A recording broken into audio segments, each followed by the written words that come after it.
போர் பாக்கிய செல்வம் புவியில் இல்லையே.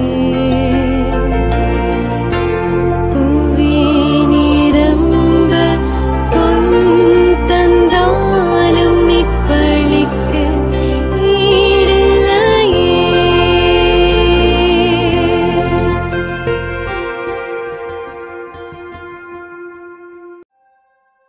திருப்பலி ஒளிபரப்ப உதவுபவர்கள்: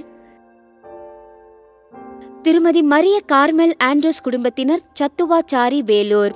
திரு ஆண்ட்ரூஸ் சந்திரசேகரன் இவரின் ஆன்ம இலைப்பாட்சிக்காகவும் குடும்பத்திற்கு இறைவன் செய்த அனைத்து நன்மைகளுக்கு நன்றியாகவும் குடும்ப கருத்துக்கள் நிறைவேற வேண்டியும் குடும்ப ஒற்றுமைக்காகவும் மற்றும் குடும்பத்தினருக்கு நல்ல உடல் உள்ள சுகம் கிடைக்கவும் வேண்டி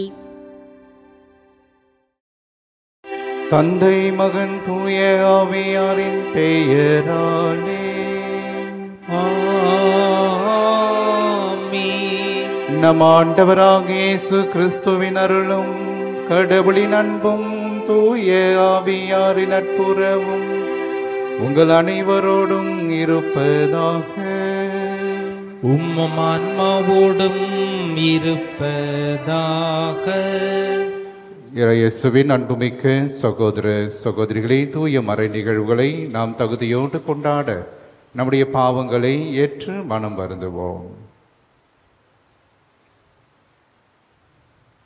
எல்லாம் வல்ல இறைவனிடமும் சகோதர சகோதரிகளே உங்களிடமும் நான் பாவியை ஏற்றுக்கொள்கிறேன். ஏனெனில் என் சிந்தனையாலும் சொல்லாலும் செயலாலும் கடமையினை தவறியதாலும் பாவங்கள் பல செய்தேன்.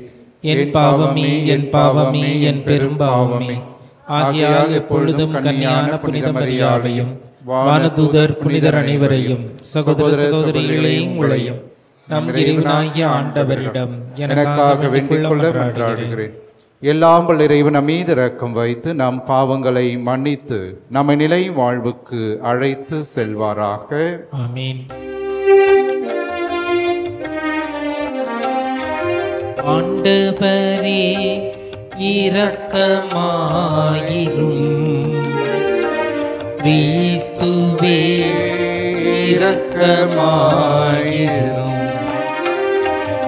ஆண்டவரே இரக்கமாயிரும். கிறிஸ்துவே இரக்கமாயிரும். மன்றாடுவோமாக. ஆண்டவரே, உம்மையை நம்பி உம்முடைய அன்பில் நிலைத்திருப்பவர்களை நீர் என்றும் கைவிடுவதில்லை. இவ்வாறு நாங்கள் உமது திருப்பெயரை எக்காலத்திலும் போற்றவும் உம்மை அன்பு செய்யவும் எங்களுக்கு அருள்வீராக. உம்மோடு தூய ஆவியாரின் ஒன்றிப்பில் இறைவனாய் என்றென்றும் வாழ்ந்து ஆட்சி செய்கின்றவர் வழியாக உம்மை மன்றாடுகின்றோம். ஆமென். அரசர்கள் 2ஆம் நூலிலிருந்து வாசகம். அதிகாரம் 24, இறை வார்த்தைகள் 8 முதல் 17 முடிய. யோயாக்கின் அரசனான போது அவனுக்கு வயது 18. எருசலேமில் 3 மாதமே அவன் அரசாண்டான். எருசலேமை சார்ந்த எஸ்நாத்தானின் மகள் நெகுஸ்தா என்பவளே அவனுடைய தாய். யோயாக்கின் தன் தந்தை செய்த அனைத்தின்படியே ஆண்டவரின் பார்வையில் தீயதனப்பட்டதை செய்தான். அக்காலத்தில் பாபிலோனிய மன்னன் நெபுகத்நேசரின் படைவீரர் எருசலேமின் மீது படையெடுத்து வந்து நகரை முற்றுகையிட்டனர். அப்பொழுது பாபிலோனிய மன்னன் நெபுகத்நேசரம் வந்து நகரை முற்றுகையிட்டிருந்த வீரர்களோடு சேர்ந்து கொண்டான். எனவே யூதாவின் அரசன் யோயாக்கினும் அவன் தாயும் அவன் அலுவலர்களும் தலைவர்களும் அதிகாரிகளும் பாபிலோன் மன்னனிடம் சரணடைந்தனர். அவனை பாபிலோன் மன்னன் தான் ஆட்சிக்கேற்ற 8ஆம் ஆண்டில் சிறைப்படுத்தினான். பின்பு அவன் ஆண்டவரின் இல்லத்திலும் அரண்மனையிலும் இருந்த செல்வங்களை எல்லாம் எடுத்து சென்றான். ஆண்டவர் உரைத்த வாக்கின்படி ஆண்டவரின் இல்லத்தில் இஸ்ரேலின் அரசர் சாலமோன் செய்து வைத்திருந்த எல்லா பொன் கலன்களையும் துண்டு துண்டாக்கினான். மேலும் அவன் எருசலேம் முழுவதையும் தலைவர்கள் அனைவரையும் ஆற்றல் வாய்ந்த 10,000 படை வீரர்களையும் சிற்ப கலைஞர்களையும் கொல்லர்களையும் நாடு கடத்தினான். நாட்டில் ஏழை மக்களைத் தவிர எவரையும் விட்டு வைக்கவில்லை. மேலும் அவன் யோயாக்கினையும் அரசனின் தாயையும் மனைவியரையும் அவனுடைய அதிகாரிகளையும் நாட்டின் தலைவர்களையும் எருசலேமிலிருந்து பாபிலோனுக்கு நாடு கடத்தினான்.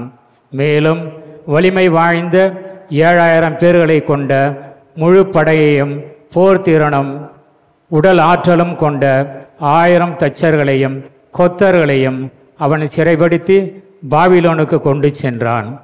யோயாக்கினுக்கு பதிலாக அவனுடைய சிறிய தந்தை மத்தனியாவை அரசனாகி அவனது பெயரை சிதேக்கியா என்று மாற்றினான். ஆண்டவரின் அருள்வாக்கு. இறைவனுக்கு நன்றி. திருப்பாடல் 79.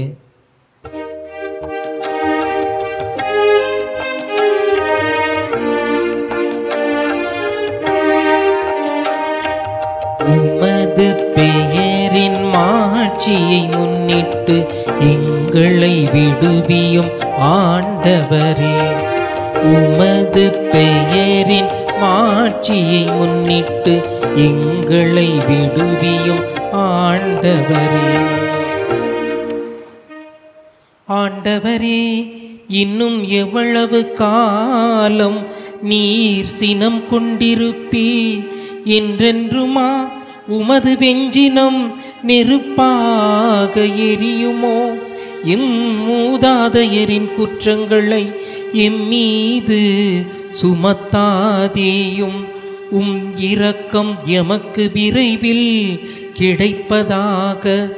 நாங்கள் மிகவும் தாழ்த்தப்பட்டிருக்கின்றோம்.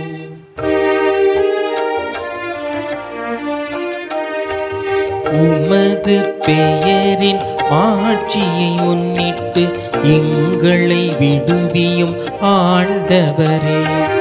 உமது பெயரின் மாட்சியை முன்னிட்டு எங்களை விடுவியும் ஆண்டவரே.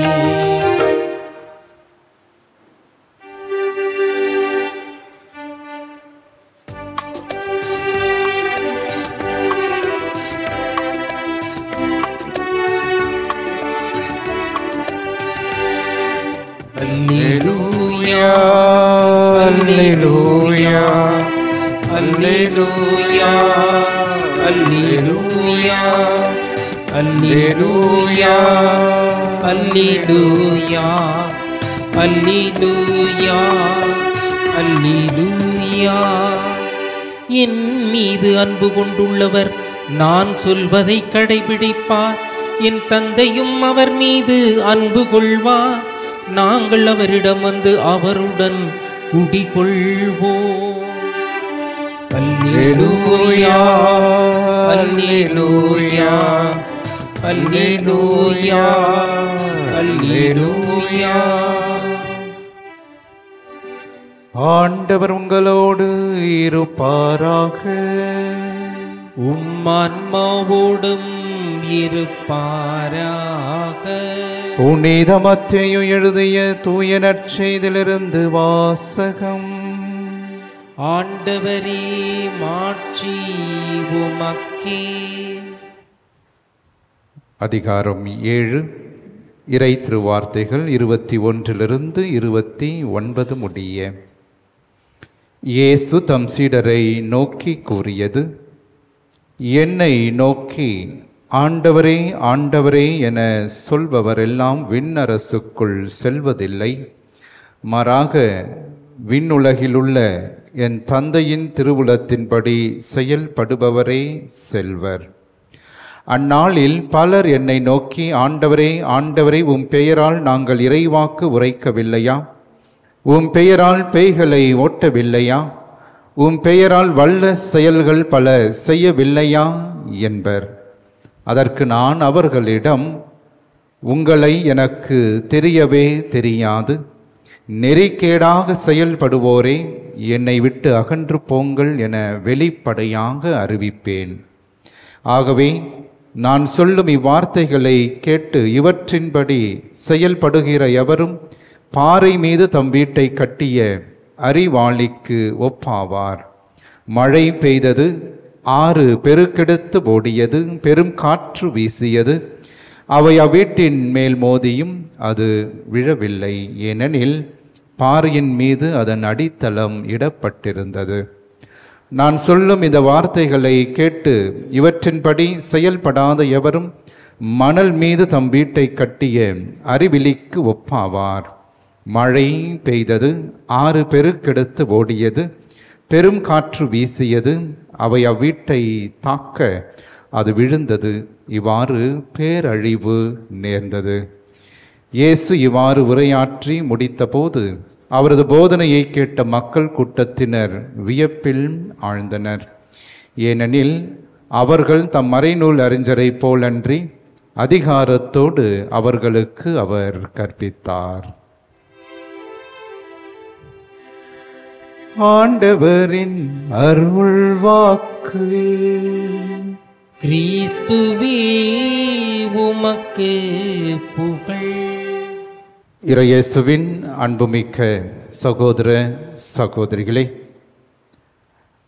1174 ஆண்டு இத்தாலியில் இருக்கின்ற பைசா என்கின்ற சிறிய இடத்திலே ஒரு பெரிய பேராலயமானது கட்டப்பட்டது. அந்த பேராலயத்திற்கு அடுத்த இடத்திலே மிகப்பெரிய மணி கோபுரத்தையும் கட்ட தீர்மானித்தார்கள்.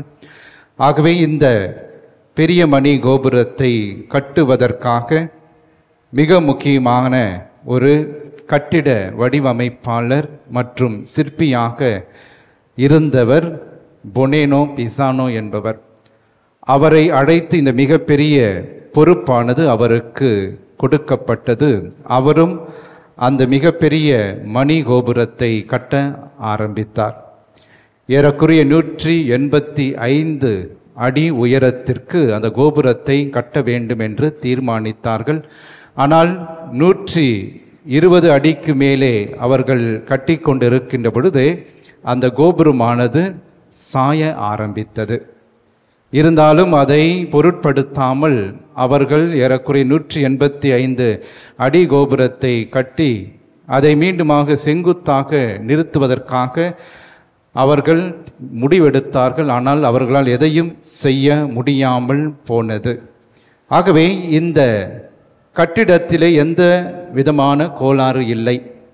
ஆகவே அதை கட்டிய வடிவமைப்பாளரும் மிக மிக சிறந்த வடிவமைப்பாளர். ஆகவே அவர் பொருட்டும் எந்த விதமான பிரச்சனையும் இல்லை.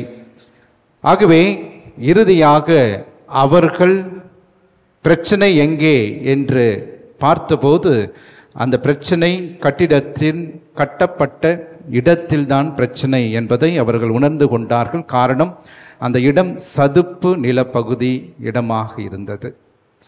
ஆகவே அத்தகைய மிகப்பெரிய கோபுரத்தை அந்த சதுப்பு நிலப்பகுதியிலே அவர்கள் சரியான அடித்தளம் இடாமல் அந்த இடத்திலே கட்டியதால் மிகப்பெரிய கோபுரமானது சாயும் கோபுரமாக மாறியது. இதைதான் நாம் இன்று பீசா சாய் கோபுரம் என்று நாம் அழைக்கின்றோம்.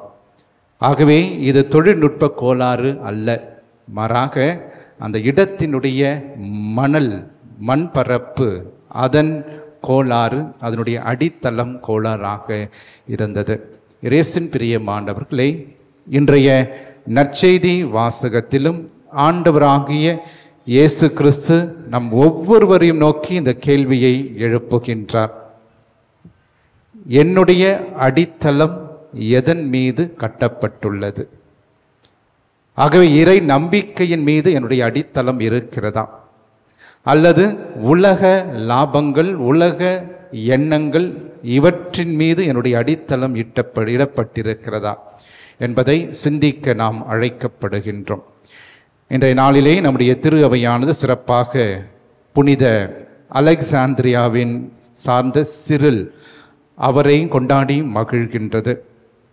3ஆம் நூற்றாண்டிலே வாழ்ந்த இப்புனிதர் மிக மிக ஒரு வல்லமையானவராக இருந்தார். மறை வல்லுனர் என்று திரு அவையால் அழைக்கப்படுகின்றார்.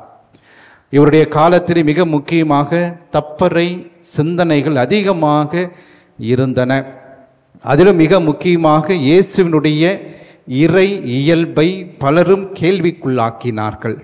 அதே நேரத்திலே மரியா இறைவனின் தாய் என்கின்ற உண்மையை பெரிதும் மறுத்து அதற்கு எதிராக பெரிய கூட்டமானது கிளர்ந்து எழுந்தது. ஆகவே இந்த காலகட்டத்திலே இவற்றையெல்லாம் மிக முக்கியமாக அவற்றை சந்திக்கவும் அதே நேரத்திலே திருச்சபையினுடைய உண்மைகளை நிலை நிறுத்துகின்ற ஒரு மாபெரும் பொறுப்பை புனித சிரில் மேற்கொண்டார். ஆகவே அத்தகைய தப்பறை சிந்தனைகளிலே திரு அவையானது முடங்கி போய் கிடந்த அந்த காலகட்டத்திலே நம்பிக்கையை அடித்தளமாக திரு அவை கொண்டுள்ளது. ஆகவே இந்த நம்பிக்கை இயேசு கிறிஸ்துவின் மீதும் அதே நேரத்தில் அன்னை மரியாளின் மீதும் கிறிஸ்துவின் அப்போஸ்தலர்கள் மீதும் இருக்கிறது என்பதை மீண்டும் மீண்டும் பறைசாற்றி அந்த கிறிஸ்தவத்தின் அடித்தளத்தை ஆணித்தரமாக அவர் அன்றைய நாளிலே நிலை நிறுத்தியவராக இருக்கின்றார். ஆகவே நம்பிக்கையின் ஆலோசகராக எல்லாவித தவறுகளையும் சுட்டி காட்டிய ஒரு மிகப்பெரிய மறை வல்லுனராக புனித சிரில் திகழ்கின்றார். ஆக இயேசுவின் பிரியமானவர்களை அத்தகைய ஒரு நம்பிக்கையில் தன்னுடைய வாழ்க்கையை கொடுத்தவன் புனித சிரில். இன்றைய காலத்தை நாம் எடுத்துக்கொள்வோம். இன்று நம்முடைய குடும்பங்களிலே எத்தகைய அடித்தளத்தை கொண்டு நாம் வாழ்ந்து கொண்டிருக்கின்றோம். நம் அனைவருக்கும் தெரியும், படிக்கின்ற பிள்ளைகளுக்கு அந்த ஆரம்ப கல்வி என்பது மிக மிக முக்கியமானது. இந்த ஆரம்ப கல்வியிலே அவர்களுக்கு சிறப்பான அடித்தளம் அமையாவிட்டால் அவர்கள் அடுத்தபடியாக தங்களுடைய கல்வியிலே அவர்கள் மேலோங்கு செல்லுகின்ற பொழுது இந்த அடித்தளம் இல்லாத காரணத்தினாலே இன்று பல மாணக்கர்கள் தங்களுடைய வாழ்க்கையிலே கல்வியை இழந்து புரியாதவர்களாக தோல்வி அடைகின்றவர்களாக இருக்கின்றார்கள். காரணம், நல்ல அடித்தளம் அந்த கல்வியிலே அவர்களுக்கு தர மறுத்தது தான். அடுத்தபடியாக நம்முடைய குடும்பங்களில் மீண்டுமாக குழந்தைகளை சிறிய வயதிலே சீரான அன்பை பெறாமல் இருக்கின்ற குழந்தைகளை பற்றியும் சிந்திக்க அழைக்கப்படுகின்றோம். எந்த ஒரு குழந்தைக்கு அந்த அன்பு என்கின்ற அடித்தளம் குடும்பத்திலே இல்லையோ, அந்த அன்பு என்கின்ற மாபெரும் கொடையை குழந்தைகள் தன்னுடைய வாழ்க்கையிலே பெறாமல் வளர்கின்றார்களோ அவர்கள் ஒவ்வொருவருமே பிற்காலத்திலே மிகப்பெரிய சமூக விரோதிகளாகவும் அதே நேரத்திலே குடும்பத்தை சீர்குலைக்கின்ற சக்திகளாகவும் அவர்கள் மாறுவதை நாம் பார்க்கின்றோம். ஆகவே அடித்தளத்திலே பிரச்சனை என்றால் முற்றிலுமாக அது பிரச்சனையாக முடிவடைகிறது. ஆக கிறிஸ்துவின் பிரியமானவர்களே, பல தருணத்திலே இந்த அடித்தளத்தின் ஆழத்தை நிச்சயமாக நம்முடைய ஊனக்கண்களால் நம்மால் பார்க்க முடியாது. ஒரு மிகப்பெரிய மாளிகை இருக்கிறது அல்லது மிகப்பெரிய ஒரு கட்டிடம் இருக்கிறது என்றால் அதனுடைய அடித்தளம் கீழே இருக்கிறது. ஆனால் அந்த அடித்தளத்தை யாருமே பார்ப்பது கிடையாது. மாறாக அந்த பிரம்மாண்டமான கட்டிடத்தை பார்த்து நாம் வியப்படைகின்றோம், ஆச்சரியப்படுகின்றோம். ஆனால் அந்த கட்டிடத்தினுடைய அடித்தளம்தான் அந்த மிகப்பெரிய அழகான கட்டிடத்தை தாங்கி நிற்கிறது என்பதை பல தருணங்களிலே நாம் புரிந்து கொள்வதில்லை. ஆக கிறிஸ்துவின் பிரியமானவர்களே, இந்த அடித்தளம் நம் கண்களால் காண முடியாத அடித்தளமாக இருப்பது நம்முடைய கிறிஸ்து. ஆகவே இந்த கிறிஸ்துவை அடித்தளமாக கொண்டு நம்முடைய வாழ்க்கையை நாம் கட்டமைக்கின்ற பொழுது நம்முடைய வாழ்வு சீரான வாழ்வாக இருக்கிறது. ஆகவே பாறையின் மீது அடித்தளம் இட்டு கட்டப்படுகின்ற கட்டிடமாக நம்முடைய வாழ்வும் எப்போதுமே நிலைத்து நிற்கிறது. ஆகவே இந்த அடிப்படை கட்டமைப்பு கிறிஸ்துவால் கட்டமைக்கப்படாமல் நம்முடைய சிந்தனைகளாலும் அதே நேரத்திலே உலக ஆசைகளினாலும் இந்த அடித்தளத்தை நம்முடைய வாழ்க்கையிலே நாம் கட்டி எழுப்ப ஆரம்பித்தோம் என்றால் நிச்சயமாக ஒரு காலத்திலே துன்பங்கள் துயரங்கள் நம்மை அசைக்கின்ற பொழுது நாம் மணல் மீது கட்டப்பட்ட கட்டிடமாக நாம் கீழே சரிந்து விழுகின்றோம். ஆகவே கிறிஸ்துவின் பிரியமான இன்றைய நாளிலே என்னுடைய அடித்தளம் யார்? யாரை நான் அடித்தளமாக கொண்டு என்னுடைய வாழ்க்கையை நடத்தி கொண்டிருக்கிறேன்? ஆண்டவராக இயேசு மிக தெளிவாக சொல்லுகிறார். ஆகவே நீங்கள் என்னை பற்றி அதிகமாக பேசலாம், என்னுடைய வார்த்தைகளை நீங்கள் அதிகமாக போதிக்கலாம், என்னுடைய வார்த்தைகளை நீங்கள் கேட்பவர்களாக இருக்கலாம். ஆனால் இது மட்டும் போதாது. ஆகவே அறிவிக்கின்றவர்களும் கேட்கின்றவர்களை விட அந்த வார்த்தைகளை வாழ்க்கையிலே செயல்படுத்துகின்றவர்களாக நீங்கள் இருந்தால்தான் நீங்கள் சிறந்த அடித்தளம் கொண்டு வாழ்கின்றீர்கள். இல்லையென்றால் உங்களுடைய வாழ்வு மணல் மீது கட்டப்பட்ட வாழ்வாக குலைந்து போகும் என்று ஆண்டவர் நம்மை எச்சரிக்கின்றார். ஒரு இயேசுவின் பிரியமானவர்களே, நம்முடைய வாழ்வை கிறிஸ்துவை மையப்படுத்தி அவரை அடித்தளமாக கொண்டு வாழ நாம் முயற்சி எடுப்போம். ஆண்டவர் இயேசு நம்மை நிறைவாக ஆசீர்வதிப்பாராக.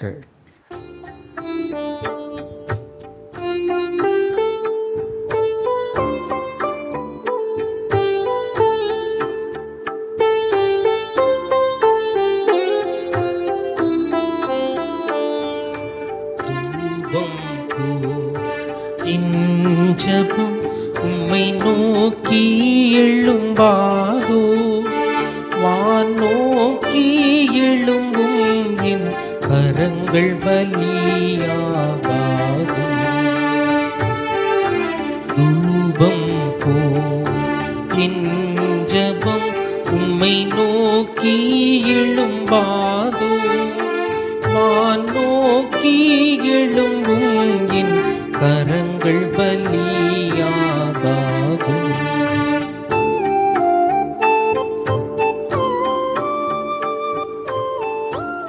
சகோதர சகோதரிகளே, என்னுடையதும் உங்களுடையதுமான இப்பலி எல்லாம் வல்ல தந்தையாக இறைவனுக்கு ஏற்றதாகும்படி நாம் மன்றாடுவோம். ஆண்டவர் தமது பெயரின் புகழ்ச்சிக்காகவும் மாட்சிக்காகவும் நமது நன்மைக்காகவும் புனித திரு அவை அனைத்து நலனுக்காகவும் உமது கையில் இருந்து இப்பள்ளியை ஏற்றுக்கொள்வாராக. ஆண்டவரே, எங்களை உம்மோடு புறவாக்கும் இப்புகழ்ச்சி பலியை ஏற்றருளும்.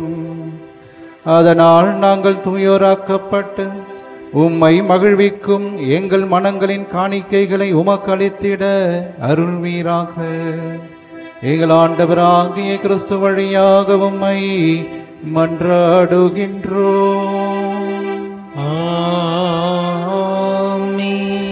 ஆண்டவர் உங்களோடு இருப்பாராக, உம் ஆன்மாவோடும் இருப்பாராக. இதயங்களை மேலே எழுப்புங்கள். ஆண்டவரிடம் எழுப்பியுள்ளோம். நாம் இறைவனாகிய ஆண்டவருக்கு நன்றி கூறுவோம். அது தகுதியும் நீதியும் ஆனதே. ஆண்டவரே, தூயவரான தந்தையே, என்றுமுள்ள எல்லாம் உள்ள இறைவா, எங்கள் ஆண்டவராகிய கிறிஸ்து வழியாக என்னாலும் எவ்விடத்திலும் நாங்கள் உமக்கு நன்றி செலுத்துவது மெய்யாகவே தகுதியும் நீதியுமாகும், எங்கள் கடமையும் மீட்புக்குரிய செயலுமாகும்.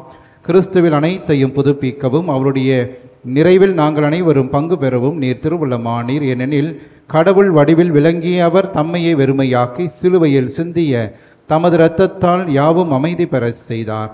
எனவே அவர் அனைத்துக்கு மேலாக உயர்த்தப்பட்டு தமக்கு கீழ்ப்படிவோர் அனைவருக்கும் நிலையான மீட்பின் காரணரானார்.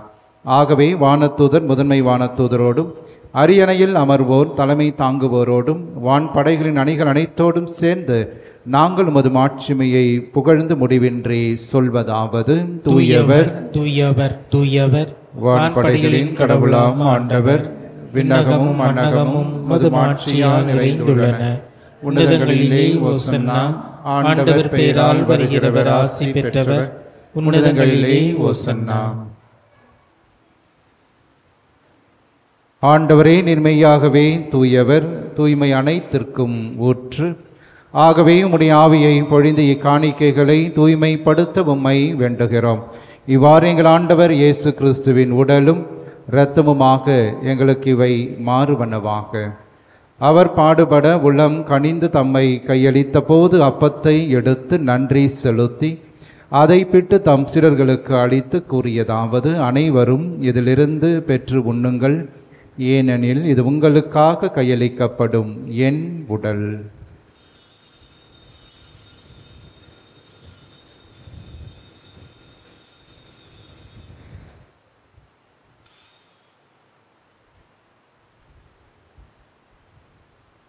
அவ்வண்ணமே இரவு விருந்தை அருந்திய பின் கிண்ணத்தையும் எடுத்து மீண்டும் உமக்கு நன்றி கூறி தம் சீடர்களுக்கு அளித்து அவர் கூறியதாவது: அனைவரும் இதிலிருந்து பெற்று பருகுங்கள், ஏனெனில் இது புதிய நிலையான உடன்படிக்கைக்கு உரிய என் இரத்தத்தின் கிண்ணம். இது பாவ மன்னிப்புக்கென்று உங்களுக்காகவும் பலருக்காகவும் சிந்தப்படும். இதை என் நினைவாக செய்யுங்கள்.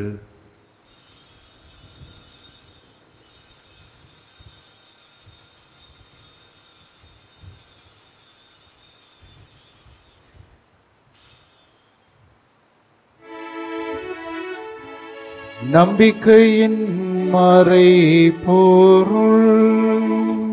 ஆண்டவரே, நீர் வருமளவும் உமது இறப்பினை அறிக்கையிடுகின்றோம், உமது உயிர்ப்பினையும் எடுத்துரைக்கின்றோம். ஆகவே ஆண்டவரே, நாங்கள் கிறிஸ்துவின் இறப்பினையும் உயிர்ப்பினையும் நினைவு கூர்ந்து வாழுதரும் அப்பத்தையும் மீட்பளிக்கும் கிண்ணத்தையும் ஒப்புக் கொடுக்கின்றோம். உம் திருமுனின்று மக்கு ஊழியம் புரிய தகுந்தவர்கள் என எங்களை ஏற்றுக்கொண்டு எனவே மக்கு நன்றி செலுத்துகிறோம். மேலும் கிறிஸ்துவின் உடலிலும் இரத்தத்திலும் பங்கு கொள்ளும் எங்களை தூயாவியார் ஒன்று சேர்க்க வேண்டும் என உம்மை தாழ்மையுடன் மன்றாடுகின்றோம். ஆண்டவரே, உலகெங்கும் பரவியிருக்கும் அது திரு அவையை நினைவு கூர்ந்தருளும்.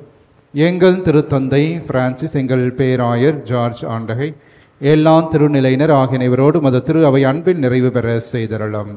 உயிர்த்தெழும் எதிர்நோக்கோடு துயில் கொள்ளும் எங்கள் சகோதரர் சகோதரிகளையும் இறந்தோர் அனைவரையும் இரக்கத்தோடு நினைவு கூர்ந்து மத திருமுக ஒளியினுள் ஏற்றருளும். எங்கள் அனைவர் மீதும் இரக்கமாயிரும். கடவுளின் கன்னித்தாயான புனிதமிக்க ஆரோக்கிய அன்னை, அவருடைய கணவரான புனித யோசேப்பு, புனித திருத்தூதர்கள், சிறப்பாக இன்று நாங்கள் கொண்டாடுகின்ற புனித சிறில் மற்ற அனைத்து புனிதரோடு நாங்கள் நிலை வாழ்வில் பங்கு கொள்ளும் தகுதி பெற்று உம் திருமகன் இயேசு கிறிஸ்து வழியாக உம்மை புகழ்ந்தேத்தும் வரமருள உம்மை மன்றாடுகின்றோம். இவர் வழியாக இவரோடு இவரில் எல்லாம் வல்ல இறைவனாகிய தந்தையே, தூய ஆவியாரின் ஒன்றிப்பில் எல்லா புகழும் ஆட்சியும் என்றென்றும் உமக்கு உரியதே. ஆமென், ஆமென், ஆமென்.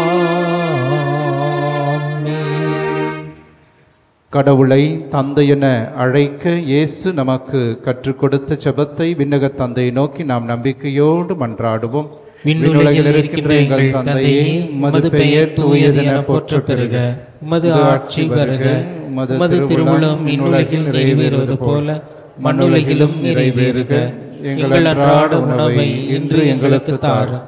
எங்களுக்கு எதிராக குற்றம் செய்வோரை நாங்கள் மன்னிப்பது போல எங்கள் குற்றங்களை மன்னியும். எங்களை சோதனைக்கு உட்படுத்தாதேயும், தீமையிலிருந்து எங்களை விடுவித்தருளும். ஆண்டவரே, தீமை அனைத்திலிருந்தும் எங்களை விடுவித்து எங்கள் வாழ்நாளில் அமைதியை கனிவோடு அருளும் மன்றாடுகிறோம். உமது இரக்கத்தின் உதவியால் நாங்கள் பாவத்திலிருந்து எப்போதும் விடுதலை பெற்று யாதொரு கலக்கமுமின்றி நலமாய் இருப்போமாக. நாங்கள் எதிர்நோக்கி இருக்கும் பேரின்பத்துக்காகவும் எம் மீட்பராகிய இயேசு கிறிஸ்துவின் வருகைக்காகவும் காத்திருக்கின்றோம். ஏனெனில் ஆட்சியும் வல்லமையும் ஆட்சியும் என்றென்றும் உமதே. ஆண்டவரே இயேசு கிறிஸ்துவே, அமைதியை உங்களுக்கு விட்டு செல்கிறேன், என் அமைதியை உங்களுக்கு அளிக்கின்றேன் என்றும் திருத்தூதர்களுக்கு மொழிந்தீரே.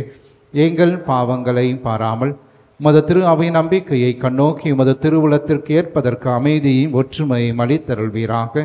என்றென்றும் வாழ்ந்து ஆட்சி செய்கின்றவர் நீரே. ஆமென். ஆண்டவருடைய அமைதி என்றும் உங்களோடு இருப்பதாக, ஆன்மாவுடன் இருப்பதாக. ஒருவருக்கு ஒருவர் ஆண்டவர் தருகின்ற அமைதியை நாம் பகிர்ந்து கொள்வோம்.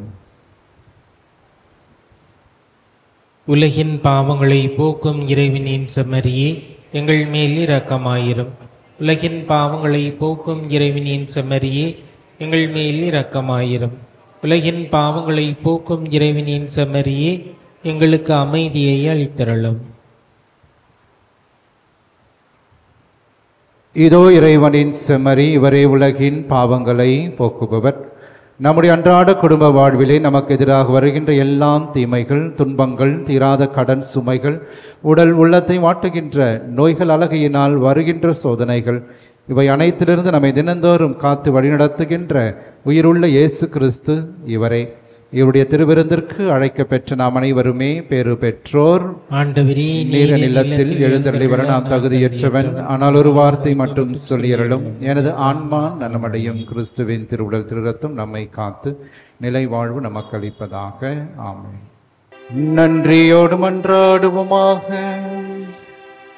ஆண்டவரே, உம் திருமகனின் உயர் மதிப்புள்ள உடலாலும் இரத்தத்தாலும் ஊட்டம் பெற்று புதுப்பிக்கப்பட்ட நாங்கள் உமது கனிவை கெஞ்சி கேட்கின்றோம்.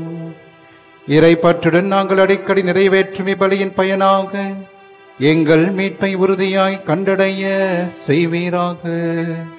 எங்கள் ஆண்டவராகிய கிறிஸ்து வழியாக உம்மை மன்றாடுகின்றோம். ஆமென். ஆண்டவர் உங்களோடு இருப்பாராக. உம் ஆன்மாவோடும் இருப்பாராக. எல்லாம் உள்ள இறைவன் தந்தை மகன் தூய ஆவியார் என்று உங்களை ஆசீர்வதிப்பாராக. ஆமென். ஆரோக்கிய அன்னையின் ஆசீரோடு சென்று வாருங்கள். திருப்பலி நிறைவேறிற்று. இறைவனுக்கு நன்றி. திருப்பலி ஒளிபரப்ப உதவியவர்கள்: திருமதி மரிய கார்மெல் ஆண்ட்ரூஸ் குடும்பத்தினர், சத்துவாச்சாரி, வேலூர். திரு ஆண்ட்ரூஸ் சந்திரசேகரன், இவரின் ஆன்ம இலைப்பாட்சிக்காகவும் குடும்பத்திற்கு இறைவன் செய்த அனைத்து நன்மைகளுக்கு நன்றியாகவும் குடும்ப கருத்துக்கள் நிறைவேற வேண்டியும் குடும்ப ஒற்றுமைக்காகவும் மற்றும் குடும்பத்தினருக்கு நல்ல உடல் உள்ள சுகம் கிடைக்கவும் வேண்டி